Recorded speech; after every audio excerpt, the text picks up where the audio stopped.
Hello friends, नमस्कार। आज का हमारा टॉपिक है ग्रोथ एंड डेवलपमेंट। तो आज हम डिस्कस करेंगे ग्रोथ और डेवलपमेंट के बारे में, यानी जो एक चाइल्ड है उसके अंदर कैसे उसका डेवलपमेंट होता है और कैसे उसमें ग्रोथ होती है। तो उसके बारे में आज हम डिटेल से स्टडी करेंगे। तो इसके अंदर हम फर्स्ट बात करते हैं ग्रोथ की। It is a process of physical maturation resulting an increase in the size of the body and various organ. जो ग्रोथ है वो क्या है? फिजिकल मैचुरेशन की एक प्रोसेस है जिसके द्वारा बॉडी के जो ऑर्गन्स हैं या जो बॉडी की जो सेल्स है उनकी साइज में इंक्रीजमेंट होता है। या इसको हम बोल सकते हैं कि जो सेल्स है उसमें हाइपरट्रोफी और हाइपरप्लेजिया होता है, जिसके द्वारा बॉडी में जो सेल्स हैं उनकी साइज में इंक्रीजमेंट होता है। It is occur by multiplication of cells and increase in the size of sales.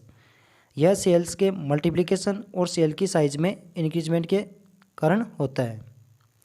Growth is quantitative. जो ग्रोथ है वो क्या होता है? क्वांटिटेटिव फिनोमिना है, यानी इसको हम मेजर कर सकते हैं। It can be measured in inch, centimetre and pound, KG. जो ग्रोथ है उसको हम इंच, सेंटीमीटर, पाउंड और किलोग्राम के अंदर मेजर करते हैं। नेक्स्ट बात करते हैं डेवलपमेंट की। It is the process of functional and physiological psychological maturation of individual.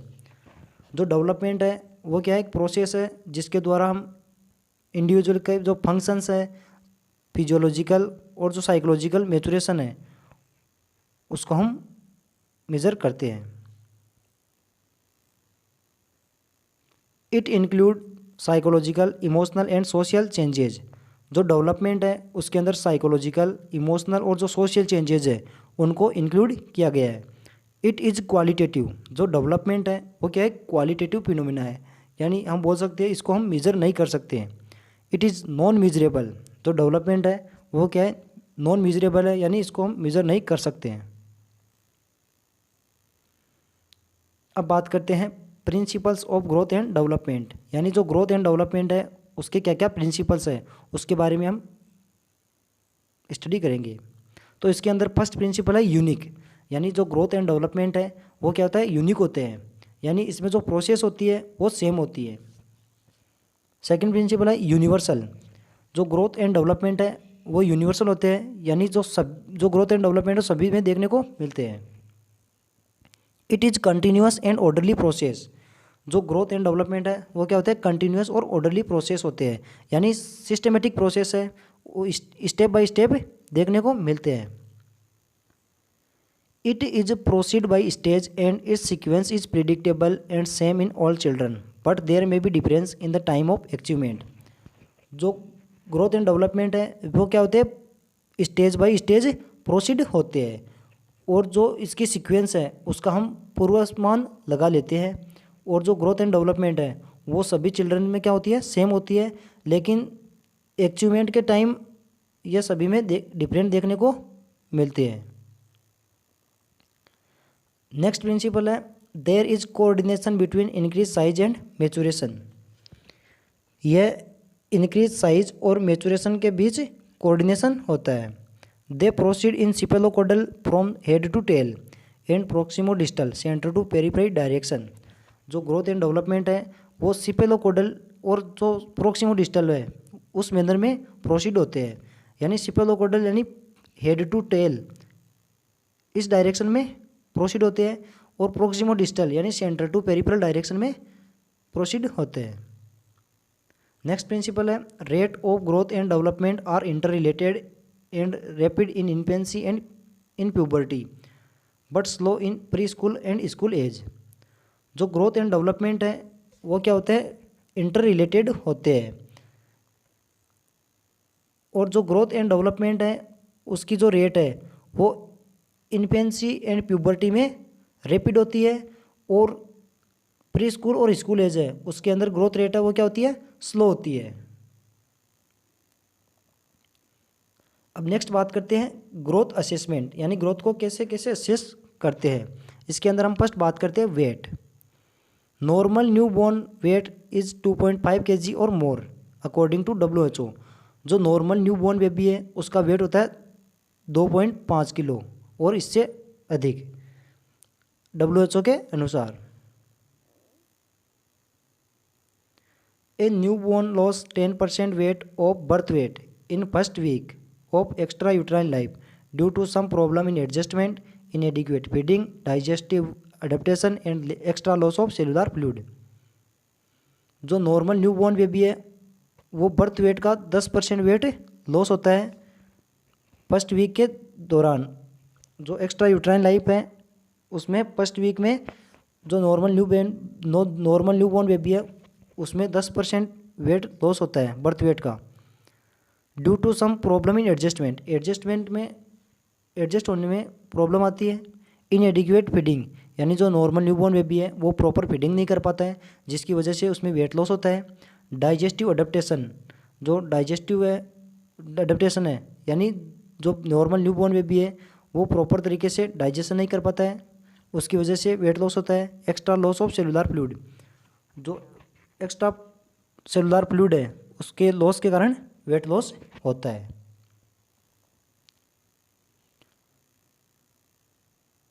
Next है 30 gram per day weight increase during first 5 to 6 month. जो फर्स्ट 5 to 6 मंथ है उसके अंदर 30 gram per day weight increase होता है। 15 gram per day weight increase during next 6 to 12 month. जो next 6 to 12 month है उसके अंदर 15 gram per day weight increase होता है। Weight is measured by electronic weighing scale in hospital practice. जो hospital practice है उसमें इलेक्ट्रॉनिक वेटिंग स्केल के द्वारा वेट मेज़र करते हैं और Salter scale in field practice जो फील्ड प्रैक्टिस है उसके अंदर साल्टर स्प्रिंग स्केल के द्वारा वेट को मेज़र करते हैं। नेक्स्ट है यूनिट। जो वेट है उसकी मेजरमेंट की यूनिट है केजी और पाउंड यानी जो वेट है उसको हम किलोग्राम और पाउंड के अंदर मेज़र करते हैं। नेक्स्ट बात करते हैं इन्फेंट बर्थ वेट यानी जो इन्फेंट है उसमें बर्थ वेट कितना होता है। यानी जो नॉर्मल न्यू बॉर्न बेबी है उसके अंदर जो बर्थ वेट होता है वो होता है 2.5 kg और जो बर्थ वेट का डबल हो जाता है वो होता है 5 to 6 मंथ के अंदर। ट्रिपल होता है 1 ईयर के अंदर 9 kg।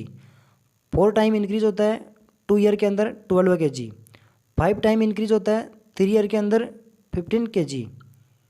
6 टाइम इंक्रीज होता है 5 ईयर के अंदर 18 kg और 7 टाइम इंक्रीज होता है 7 ईयर के अंदर 21 kg और जो 10 टाइम इंक्रीज होता है 10 ईयर के अंदर 30 kg। नेक्स्ट बात करते हैं हाइट की। 8 birth full term baby is 45 to 50 centimetre. यानी जो नॉर्मल न्यू बॉर्न बेबी है उसकी जो बर्थ के टाइम हाइट होती है वो होती है 45 to 50 centimetre. During first 6 month height increase 2.5 centimetre per month and next 6 month 1.25 centimetre per month. यानी जो फर्स्ट 6 मंथ है उसके अंदर जो हाइट होती है वो 2.5 सेंटीमीटर इंक्रीज होती है पर मंथ और जो नेक्स्ट 6 मंथ है उसके अंदर 1.25 सेंटीमीटर पर मंथ जो हाइट है वो इंक्रीज होती है। 1 ईयर ऑफ एज 75 सेंटीमीटर। यानी जो 1 ईयर ऑफ एज है उसके अंदर जो हाइट होती है वो होती है 75 सेंटीमीटर। 2 ईयर ऑफ एज है उसके अंदर होती है 85 सेंटीमीटर। 3 ईयर ऑफ एज है उसके अंदर 95 सेंटीमीटर। 4 ईयर ऑफ एज है उसके अंदर 100 सेंटीमीटर जो डबल होती है बर्थ हाइट की। यानी नॉर्मल बेबी है उसकी बर्थ हाइट होती है वो होती है 45 to 50 सेंटीमीटर और जो डबल होती है वो होती है 4 ईयर के अंदर 100 centimetre. 13 year of age 150 centimetre triple of birth height. जो बर्थ हाइट की ट्रिपल होती है वो होती है 13 ईयर पे और वो होती है 150 सेंटीमीटर। अब है हाइट एस्टिमेशन फॉर्मूला यानी हाइट को एस्टिमेट करने के लिए फॉर्मूला दिया गया है। 2 to 12 ईयर इक्वल एज को लेना है ईयर के अंदर इंटू 6 + 77 सेंटीमीटर। मेजरिंग यूनिट जो हाइट है उसको मेज़र करने के लिए सेंटीमीटर, इंच, फीट और मीटर इसमें मेज़र करते हैं। नेक्स्ट है head circumference. 8 birth 33 to 35 centimetre. Birth के टाइम जो हेड सरकम्फेरेंस है वो होता है 33 से 35 centimetre. It should be measure after moulding, इसको मोल्डिंग के बाद मेजर करने पर फॉल्स मेजरमेंट देखने को मिलता है।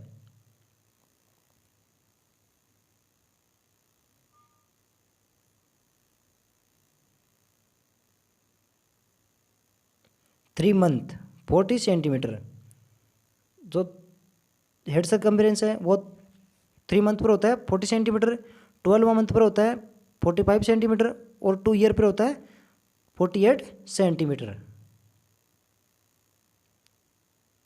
Rate of increase in head circumference, जो हेड सर्कम्फरेंस है उसकी इंक्रीजमेंट की जो रेट होती है वो होती है फर्स्ट 3 मंथ है उसके अंदर 2 सेंटीमीटर पर मंथ जो हेड सर्कम्फरेंस है वो इंक्रीजमेंट होता है। नेक्स्ट 4 to 6 मंथ है उसके अंदर 1 centimetre per month head circumference increase होता है। और जो नेक्स्ट 6 to 12 मंथ है उसके अंदर 0.5 centimetre per month head circumference increase होता है। नेक्स्ट है 4th number chest circumference, at birth 30 to 33 centimetre, जो एट बर्थ जो चेस्ट सर्कम्फरेंस है वो होता है 30 से 33 centimetre, 3 centimetre less than head circumference, head circumference से 3 सेंटीमीटर कम होता है एट बर्थ पे। At 1 year head circumference equal chest circumference, जो 1 साल की उम्र पर है जो हेड सर्कम्फरेंस है वो चेस्ट सर्कम्फरेंस के इक्वल हो जाता है, यानी हेड सर्कम्फरेंस 45 सेंटीमीटर होता है और चेस्ट सर्कम्फरेंस 45 सेंटीमीटर होता है। नेक्स्ट है mid arm circumference, best indicator of PEM protein energy malnutrition, जो प्रोटीन एनर्जी माल न्यूट्रिशन है वो मिड आर्म सर्कम्फरेंस का बेस्ट इंडिकेटर है। To assess the nutritional level, ये न्यूट्रिशनल लेवल असेस करने के लिए यूज में लिया जाता है।